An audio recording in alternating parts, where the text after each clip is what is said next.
kebangsaan Indonesia Raya.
Kerakyatan yang dipimpin oleh hikmat kebijaksanaan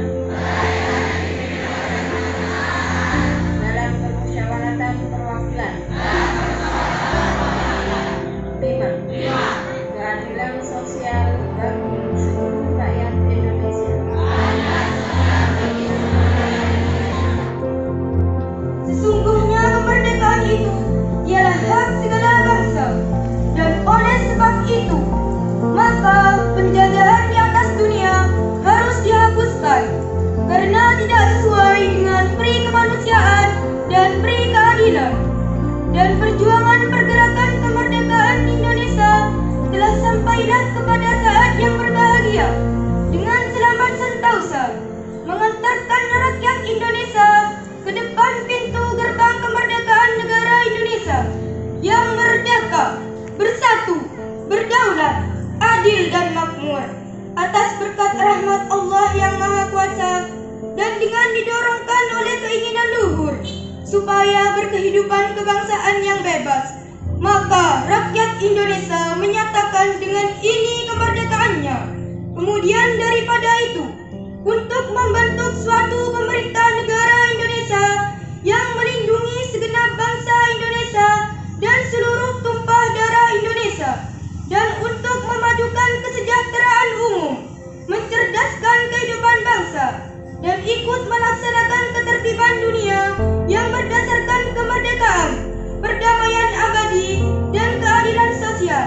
Maka disusunlah kemerdekaan kebangsaan Indonesia itu dalam suatu Undang-Undang Dasar Negara Indonesia yang terbentuk dalam suatu susunan negara Republik Indonesia yang berkedaulatan rakyat dengan berdasar kepada ketuhanan yang Maha Esa, kemanusiaan yang adil dan beradab, persatuan Indonesia, dan kerakyatan yang dipimpin oleh hikmat kebijaksanaan dalam permusyawaratan perwakilan, serta dengan mewujudkan suatu keadilan sosial bagi seluruh rakyat Indonesia.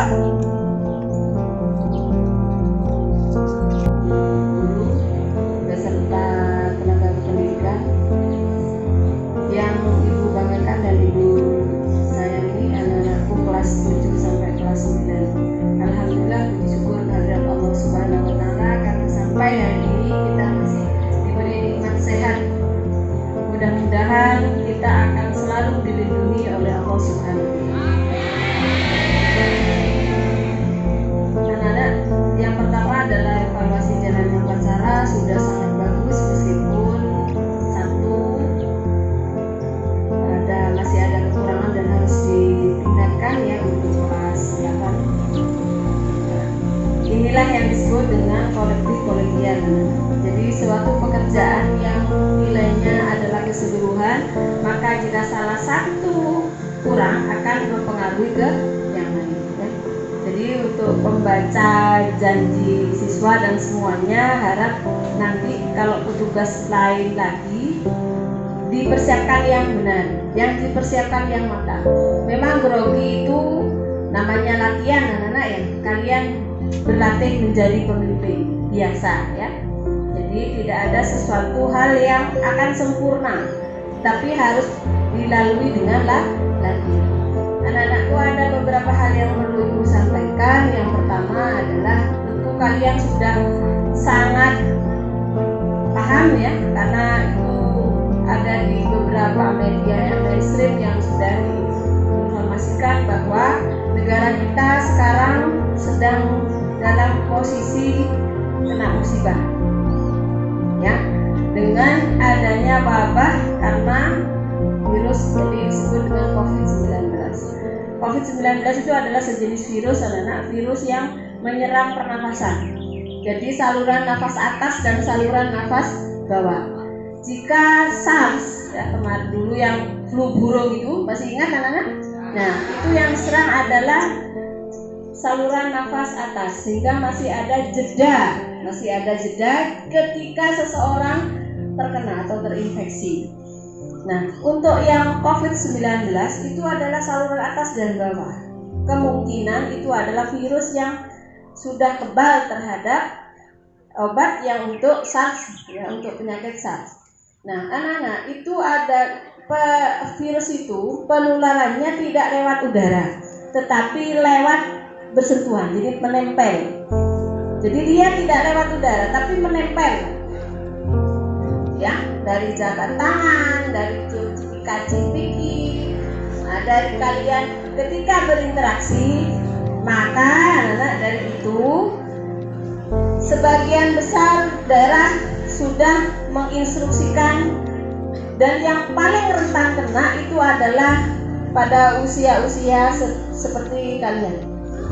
Ya, mengapa begitu? Karena imunitas tubuh pada saat usia itu tidak begitu baik.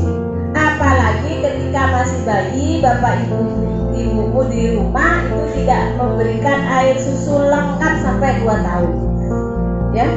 Nah, dari itu anak-anak maka perlu diperhatikan ya.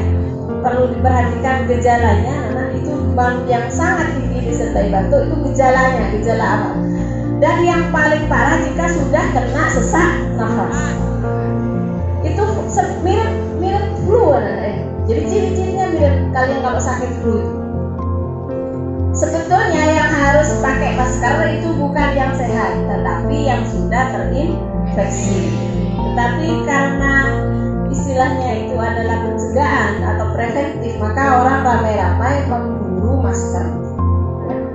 Nah, yang penting adalah jaga kondisi badan.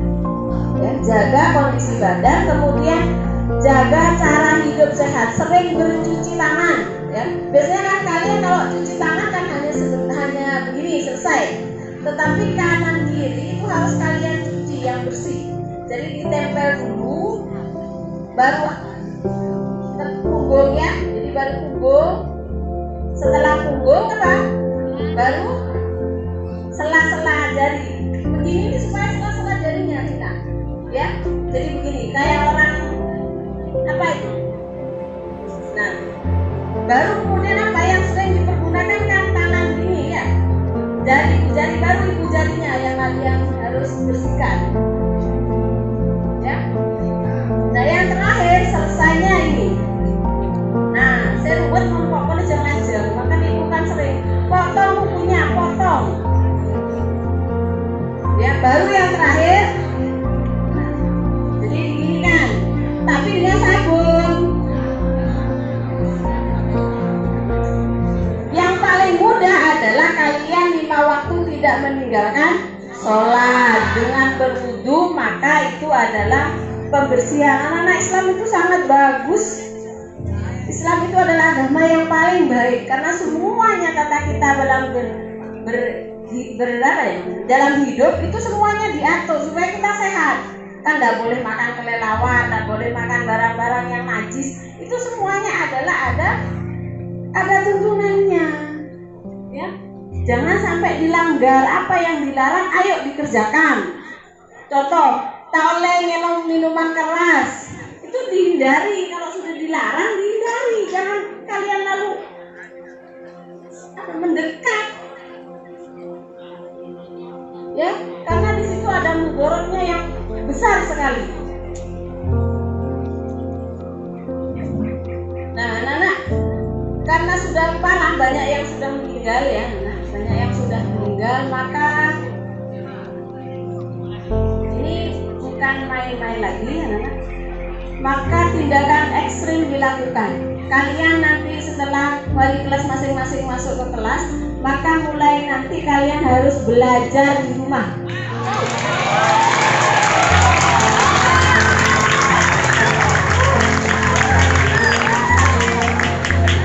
Bukan libur, perhatikan, bukan libur. Belajar di rumah artinya apa? Kalian disuruh tidak bersosialisasi. Jadi jangan keluar rumah selama 14 hari.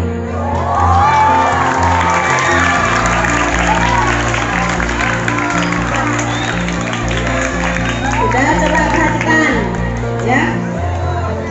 Artinya apa? Kurangi kontak dengan orang-orang yang banyak, karena itu adalah sumber penularannya, ya. Tidak boleh bisa, oh berarti libur saya besok harus ke Surabaya, saya besok harus ke teman. Tidak boleh. Jadi harus kita ikuti aturan, ya. Harus kita ikuti aturan jika ingin kalian selamat sehat, ya. Memang ada begini, Bu, mati hidup kan urusan Allah. Ada yang begini, tapi kan harus apa? Harus usaha. Kalau nggak usaha ya boleh lah, bukan tanda dempol, ya. Ya. Nah, ada tugas-tugas dari mata pelajaran yang harus kalian kerjakan dan pada saat masuk harus dikumpulkan. Loh, kan tidak libur toh, ya? Ya, tidak libur. Barang siapa saat masuk tidak mengerjakan, dipulangkan. Ya, satu dipulangkan, dua, karena saat masuk kalian sudah harus dalam posisi mengikuti ujian akhir semester untuk kelas 9, kelas 8 dan kelas 7 adalah mengikuti ujian penilaian tengah semester. Jika satu saja tidak lengkap, tidak boleh ikut. Ya, syaratnya semua tugas harus dikumpulkan pada saat masuk, tak oleh cecil. Karena kalian sudah posisi belajar di rumah masing-masing. Makanya anak-anak posisinya sekarang perhatikan supaya kalian di rumah tidak kekurangan bahan. Posisinya sekarang, jika nanti kalian mendapat tugas dari gurunya, banyak-banyaklah ke perpustakaan untuk meminjam buku yang kalian perlukan nanti saat mengerjakan tugas di rumah. Karena tidak boleh keluar rumah.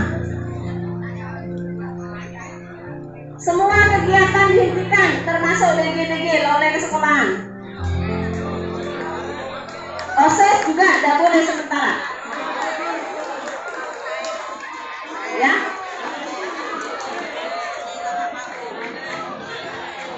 Nah, anak-anak, nanti kalian akan belajar lagi di sekolah pada tanggal 30 Maret, hari Senin.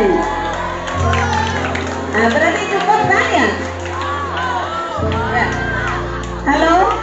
Nah, berarti cukup untuk mengerjakan tugas di rumah, ya?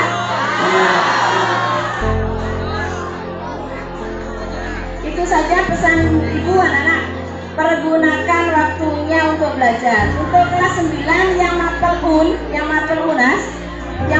unas nanti untuk kelas 9 maka tugasnya adalah mengerjakan pemantapan yang sudah ada bukunya yang tebal itu, ya. Itu saja. Saya ingin mudah-mudahan kita dan seluruh warga sekolah kita anak-anak mendapat lindungan dari Allah Subhanahu wa taala dan terhindar dari virus yang